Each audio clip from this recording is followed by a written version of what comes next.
ኢራን በአዲሱ የሰላም ሐሳብ በጦርነት ላይ ለደረሰው ጉዳት ካሳና የአሜሪካ ወታደሮችን ከአካባቢው ማስወጣት እንደሚያካትት ገልጻለች። የቴህራን የቅርብ ጊዜ የሰላም ሐሳብ ሊባኖስን ጨምሮ በሁሉም ግንባሮች ላይ የሚደረጉ ግጭቶችን ማስቆም አንዱ ነው።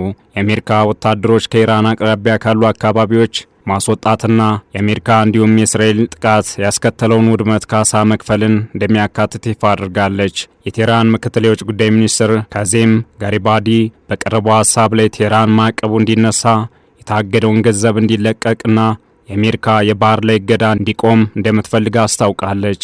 በኢራን ሪፖርቶች ውስጥ እንደተገለጸው እነዚህ የሰላም እቅዶች ኢራን ቀደም ሲል ካቀረበችው ሐሳብ ብዙም የተለወጠ አይደለም። ያ ማለት የአሜሪካው ፕሬዝዳንት ዶናልድ ትራምፕ ባለፈው ሳምንት ቆሻሻ ሲሉ ውድቅ ካደረጉት የሰላም ሐሳብ ጋር ይቀራረባል። ነገር ግን ትራምፕ ሰኞ ዕለት ቴህራን አዲስ የሰላም ሐሳብ ወደ ዋሽንግተን ከላከች በኋላ በኢራን ላይ የሚሰነዘረው የጥቃት እቅድ እንደተቀየረ ገልጸዋል። ትራምፕ የኢራንን የኒውክሌር ፕሮግራም የሚገድብ ስምምነት ላይ የመድረስ ጥሩ ዕድል እንዳለ ተናግረዋል። እነዚህ ሁለት የተለያዩ ጉዳዮች ውዝግብን አስነስተዋል። በኢራን በኩል ያሉ መግለጫዎች ኢራን አሁንም ከቀደመው የሰላም ሐሳብ የተለየ እቅድ አላቀረበችም። ትራምፕ ደግሞ የኢራንን የኒውክሌር መርሃ ግብር የሚገድብ ስምምነት ላይ የመድረስ በጣም ጥሩ ዕድል እንዳለ ተናግረዋል። እነዚህ ሁኔታዎች አሁንም ድረስ በሁለቱ ሀገራት በኩል የጊዜ መግዣ እንጂ የሰላም ስምምነት ለመፈራረም የሚያስችል ሁኔታዎች ሩቅ መሆናቸውን ያመለክታሉ። በአሜሪካና ኢራን በኩል ያሉ የሰላም ስምምነት ቅድመ ሁኔታዎችና ተያያዥ ጉዳዮችን በዓለም አቀፍ ትንታኔ ዘገባችን እንመለከተዋለን።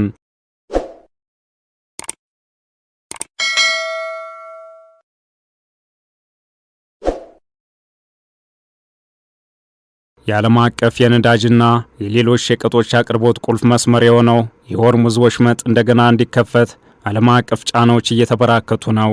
ትራምፕ ቀደም ሲል ግጭቱን ለማስቆም ስምምነት ላይ እንደሚደረስ ተስፋ ሰጥተዋል። ቴህራን ስምምነት ላይ ካልደረሰች ከባድ ጥቃቶች እንደሚሰነዘርም ዝተዋል።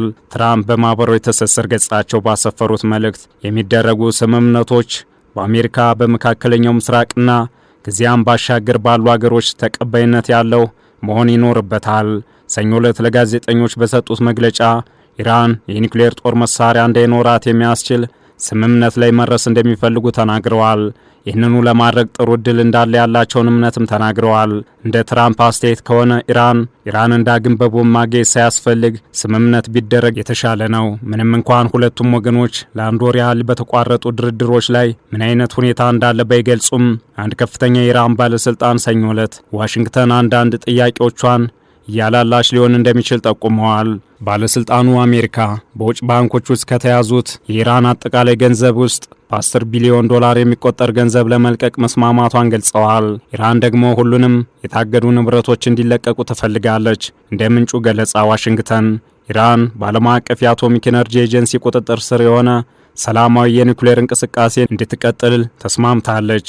ስማቸው እንዳይገለጽ የፈለጉ የአሜሪካ ባለስልጣናት ዋሽንግተን በኢራን ላይ የተደረገውን የነዳጅ ማዕቀብ ለመሰረዝ መስማማቷን የሚገልጸውን የኢራን የታኒሲም የዜና ወኪል ሪፖርት አስተባብለዋል። የአሜሪካና የእስራኤል የቦምብ ፍንዳታ በሚያዝያ ወር መጀመሪያ ላይ በተካሄደው የተኩስ አቁም ስምምነት ከመቋረጡ በፊት በኢራን በሺዎች የሚቆጠሩ ሰዎች ተገድለዋል። በተመሳሳይ በሊባኖስ ውስጥ እስራኤል ከ3000 በላይ ሰዎችን ገድላለች። ኢራን በእስራኤልና በአጎራባች የባህረ ሰላጤው ሀገሮች ላይ በሰነዘረችው ጥቃት በመቶዎች የሚቆጠሩ ሰዎችንም ገድላለች። ምንም እንኳን የኢራን ድሮኖች በቅርቡ ሳውዲ አረቢያ እና ኩዌትን ጨምሮ በባህረ ሰላጤው ሀገሮች ጥቃት ያደረሱ ቢሆንም የኢራን የተኩስ አቁም ስምምነት ቀጥሏል።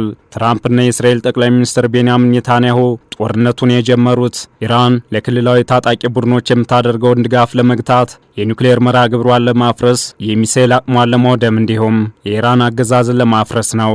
ነገር ግን ይህ አሜሪካና እስራኤል ጥቃት ኢራን የዩራኒየም ክምችት ወይም የሚሳኤልና ድሮኖች አቅሟን እስካሁን አላሳጣትም። በ2026 መጀመሪያ ላይ ከፍተኛ ህዝባዊ አመጽ የገጠመው የኢራን እስላማዊ ሪፐብሊክ አመራር ምንም አይነት የተደራጀ ተቃውሞ ሳይታይበት የሌለ ኃያሏን አሜሪካ ጥቃት ተቋቁሟል። እነዚህ ሁኔታዎች አሜሪካ በታሰበው ልክ እንዳትጓዝ አድርገዋል። ከፍተኛ ኢኮኖሚያዊና ፖለቲካዊ ኪሳራ እንዳስተናገደች የኢራን ባለስልጣናት በተደጋጋሚም ተናግረዋል። ዳግም ወታደራዊ እርምጃ የምትወስድ ከሆነ የሚደርስባት ኪሳራም የከፋ መሆኑን ያስጠነቅቃሉ። በሚያዝያ ወር በተኩስ አቁም ስምምነት የቆየው ወታደራዊ ጥቃት የተራዘመው በአሜሪካ ፍላጎት ብቻ እንደሆነም የኢራን ባለስልጣናት ተናግረዋል። ለዘላቂ የተኩስ አቁም ስምምነት በኢራን በኩል የሚቀርቡ ሐሳቦችም የዋይት ሃውስ ባለስልጣናትን በተደጋጋሚ አስቆጥተዋል። አዲሱና በትራምፕ በጣም ጥሩ እንደሆነ የተነገረለት የኢራን የሰላም ሐሳብም ቢሆን ትራምፕ እንደሚሉት እንዳልሆነ እየተነገረ ነው። የኢራን ባለስልጣናት ምንጮች ከአሁን ቀደም ከቀረበው ብዙ የተለየ ሐሳብ አልተካተተበትም።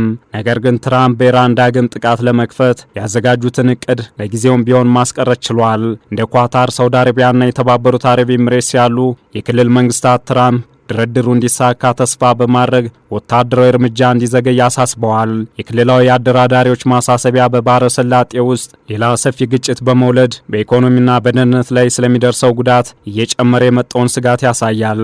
የሆርሙዝ ወሽመጥ በተለይ አስፈላጊ ሆኖ ቀጥሏል። ምክንያቱም ለነዳጅና ለኤነርጂ ኤክስፖርት በዓለም ላይ ካሉት እጅግ ወሳኝ የመርከብ መተላለፊያዎች አንዱ በመሆኑ ነው።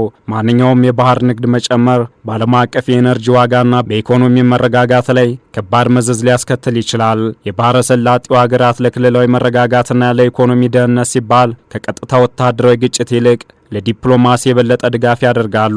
በተመሳሳይ በሁለቱ ወገኖች መካከል ያለው አለመተማመን ቀጥሏል። አሜሪካ የኢራን ክልላዊ ፍላጎቶች ላይ ጥርጣሬ አላት። ቴህራን ደግሞ የአሜሪካ ማዕቀቦችና ወታደራዊ ማሰማራትን እንደ የረጅም ጊዜ ቁጥጥር መሳሪያ ትመለከተዋለች። እናም ድርድሩ በመካከለኛው ምስራቅ ወደፊት የኃይል ሚዛን ላይ መቀመጡን ያሳያል። ጊዜያዊ ስምምነቶች መድረስ የሚቻል ቢሆንም በኢራን በአሜሪካና በእስራኤል መካከል ያለው መሰረታዊ ስትራቴጂካዊ ፉክክር በቅርብ ጊዜ መጥፋት እድሉ አነስተኛ ነው። ዓለም አቀፍ ትንታኔ ዘገባውን ስናዘጋጅ ሮይተርስ፣ ሞደርን ዲፕሎማሲና ቢዝነስ ኢንሳይደርን በዋቢነት ተጠቅመናል።